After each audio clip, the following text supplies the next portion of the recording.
New this morning, we are tracking breaking news in Spokane Valley. Good morning, I'm Tim Pham. And I'm Channing Curtis. Now, just a few hours ago, Spokane Valley police found a man shot near 2nd and Havana Street.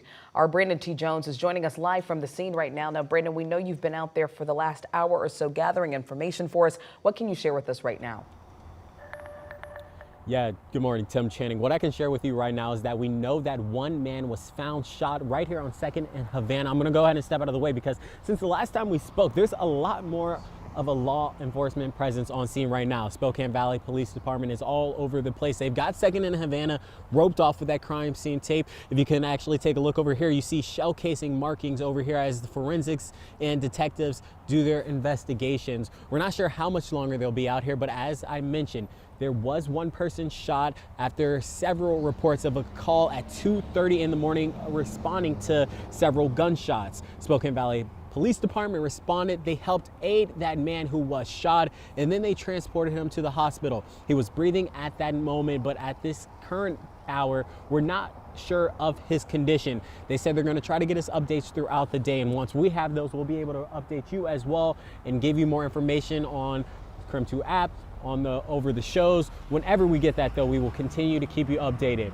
Earlier today, I did tell you as well, though, not too long ago, earlier in the year in February, we were standing on this exact location, the exact same backdrop, the exact same area roped off with crime scene tape. So we're trying to get to the bottom of this, trying to figure out what caused this particular situation.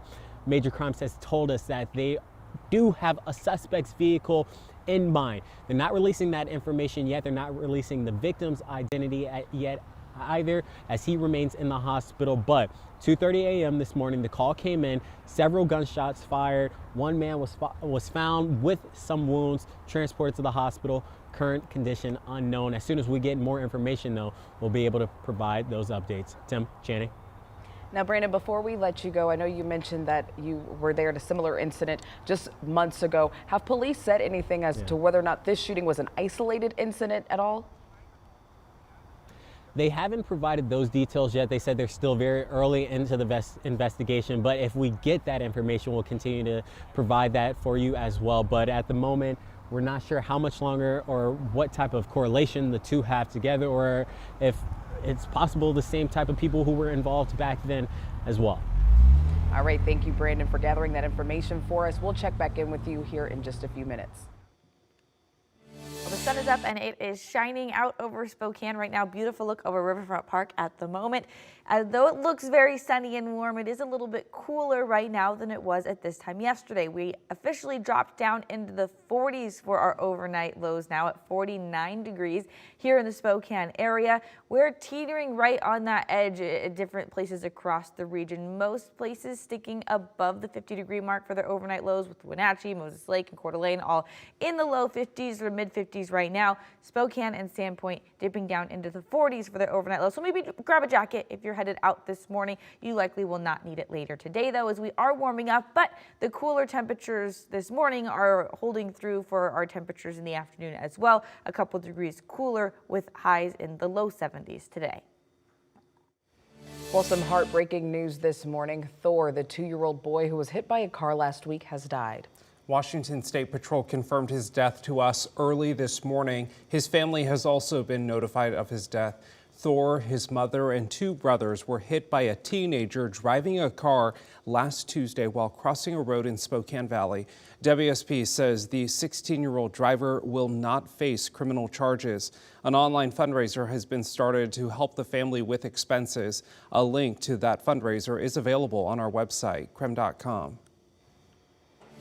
While you were sleeping, we learned more about a suspect arrested following a SWAT standoff on Spokane South Hill.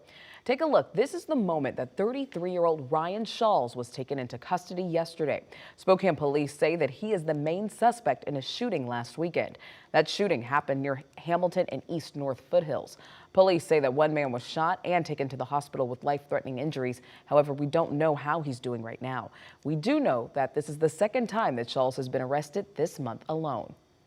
Now to a KREM 2 exclusive. We were the only news team in the courtroom when a Moses Lake man pleaded guilty for killing his wife after picking her up from the Spokane airport. Teresa Bergman's body was found in Lincoln County last year after her husband, Charles Bergman, picked her up from the Spokane airport.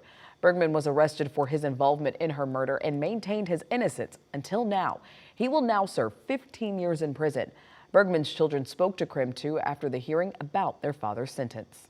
My father definitely deserved 15 years. Do I forgive him?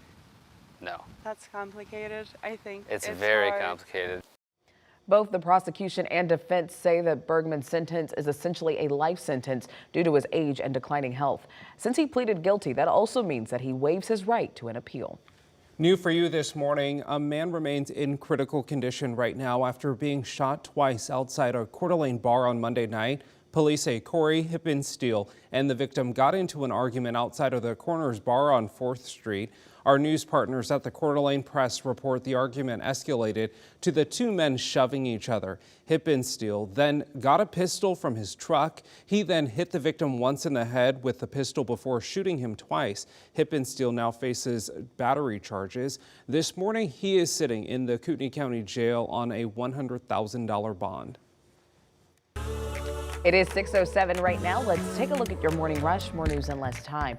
The city of Spokane confirmed the homeless encampment near I-90 will be closed by the end of next month. The population at the site has been slowly declining. The city says that once the last campers have left the lot, cleanup will happen almost immediately to restore the state-owned property back to its original state. Today, a topping out ceremony is scheduled for the Pullman-Moscow Regional Airport's new terminal building.